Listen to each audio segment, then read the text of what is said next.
Many of you have probably seen or heard about a traditional Orthodox Jewish wedding, but not many talk about what happens after.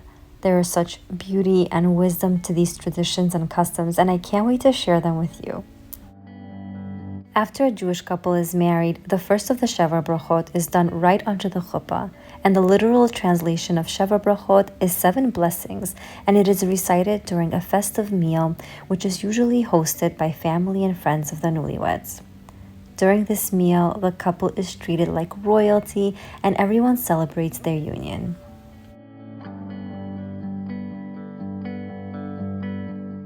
We were lucky enough to be a part of a beautiful Sheva Brachot recently for a dear friend, and I'll take you along and share a sneak peek of it with you.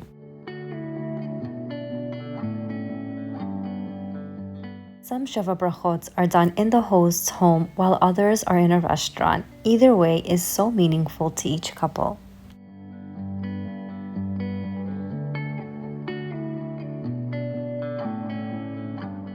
There are generally a few requirements to have a Sheva Brachot. There needs to be a minimum of 10 men present, including 2 new people for Sephardim or 1 new person for Ashkenazim who did not attend the wedding. This increases the joy for the bride and groom to celebrate their happy new life together with others.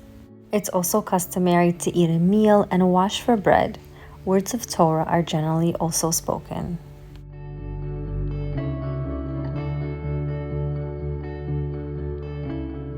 After the newlyweds arrive and the guests get settled, the Sheva Brachot celebration begins.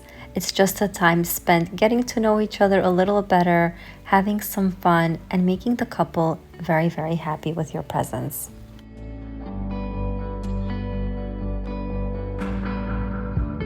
We're going to play a short game. I'm not going to tell you all the details of the game, but there's going to be a bag that goes around with some random items. Everybody on the table has to pick something. Whatever you like, okay? Pick an item, and then just pass the bag along. All right, and then as soon as everybody has an item, we'll start with the game.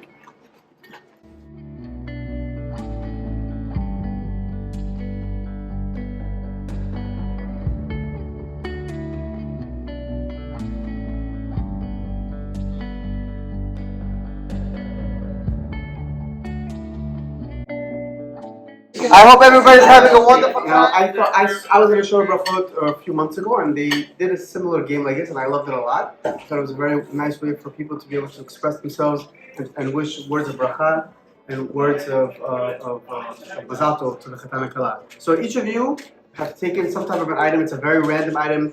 I'm curious to know why you picked what you picked, but it'll be very, very interesting. So the idea is that you each get an opportunity to be able to say something to the chatan and kala.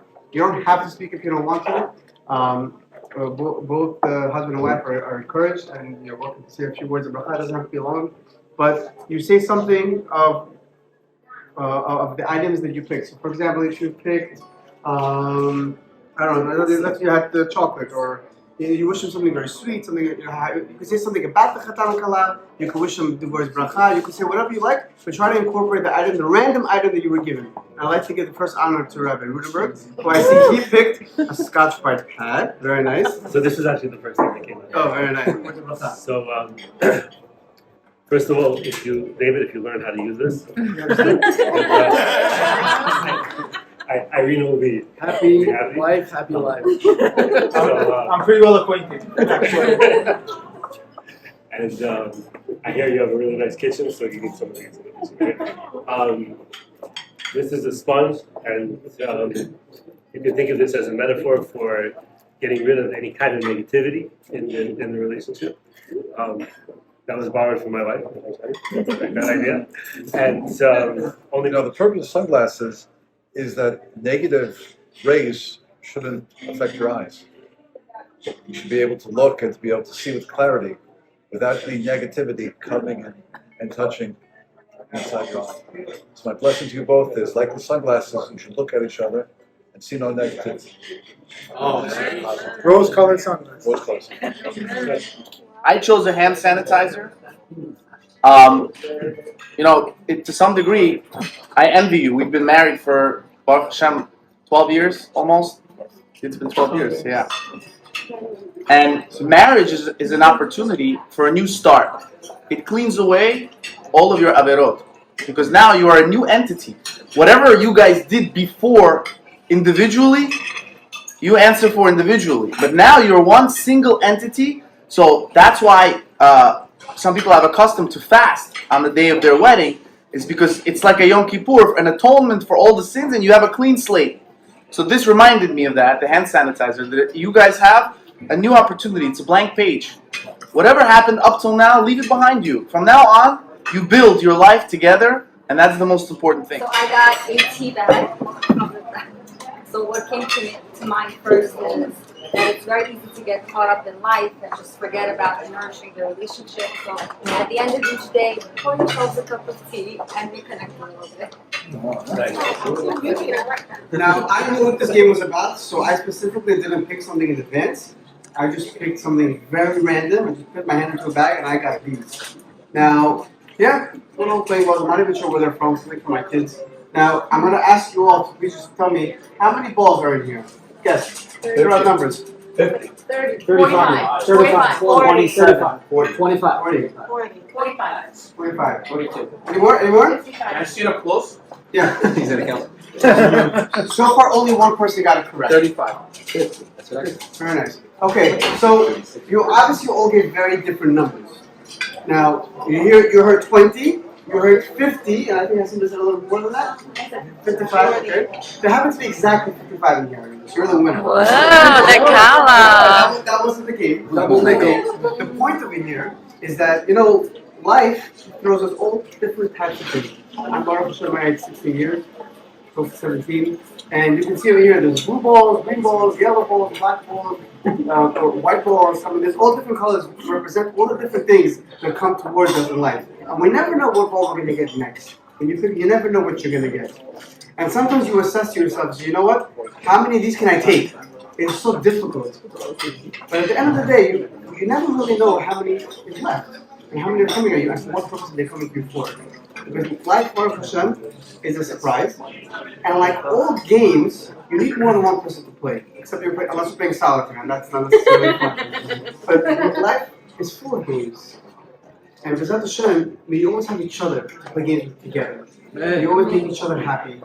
That no matter what comes at your way, you should always be able to take face on any challenge. Maybe you have none of them, or very few, unless they inspire you to grow. But whatever challenges you may have in your marriage or in your life, whether it's individually or personally, or as a group, as a unit, may you attack them together. That's the only way you're going to be stronger. So we should continue to bless you guys. Bracha, hatzlacha. You always hear so many different things of Sheva Brachot. And most people that are married, I don't know if you remember all of their words they were told them at the Sheva Brachot. But I promise you this you won't forget. Because this was something that came spontaneously. Some of your ideas are so creative, so on the spot, there's no way you could have prepared for it. And that's just a lesson in life. There's no way you can prepare for it. You guys can even prepare for each other. Baruch Hashem, you found each other. Hashem continue to bless with bracha, hatzlacha. May we be dancing at all your smachot together. I love you very much. Although gifts aren't expected, some hosts do give gifts to the new couple just to increase their joy on the occasion. After the meal is eaten, Birkat HaMazon, which is grace after meals, is said, followed by the 7 blessings, which is said over wine. One of the beautiful traditions of each Sheva Brachot is that the newly married couple invites the guests to recite each blessing as a way of honoring them for their presence. ברוך אתה אדוני, אלוהינו מלך העולם אשר יצר את האדם בצלמו בצלם דמות תבניתו והתקין לו ממנו בעינת אביעד. ברוך אתה אדוני יוצר האדם.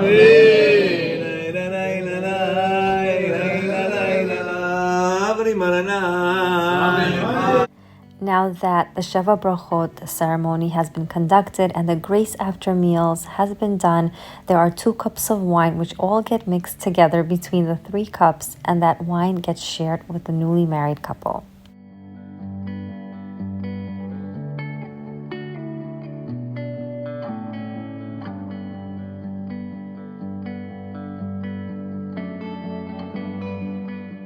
The celebration ends with singing and dancing to again increase the joy for the newly married couple. Let me know in the comments down below if you've ever participated in a Sheva Brachot or if you've never heard of it. And if you have participated in one, then let me know your most memorable moments from it. Happy prepping from my family to yours.